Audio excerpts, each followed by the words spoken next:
Ernest Muçi është duke kaluar formën më të mirë të karrierës së tij në këtë sezon. Futbollisti shqiptar nuk po njeh me limite dhe sot ka arritur sërish që të jetë protagonist te Trabzonspori, gol pas goli, ndeshje pas ndeshje. Askush nuk mund ta ndalë dot lojtarin e Shqipërisë.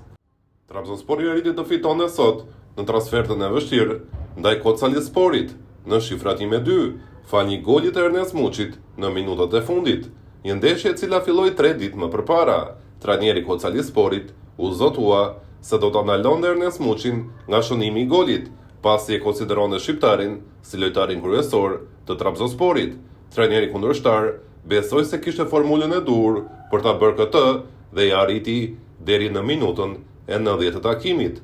Ndërkohë një ditë përpara kësaj ndeshje, media turke raportuan se ishte Ernest Muçi që kishte filluar të studionte akoma më shumë në detaje mbrojtësit kundërshtar për t'i treguar trajnerit kundërshtar se sa gaboi duke u kapur personalisht me të, duke parë faktin se Muçi ishte i dobët fizikisht sapo ai kapte topin, dy lojtar kundërshtar i futeshin në agresivitet për ta hedhur në tokë shqiptarin.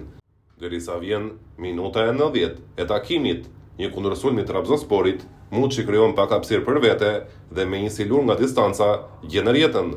I menjëhershëm ishte festimi i Muçit duke ju drejtuar trajnerit të Kocaelisporit me gishtin e vendosur në hund që duhej të heshte dhe të fiksonte mirë në kokë, se nuk mund ta ndalonte dot nga një gol i shënuar.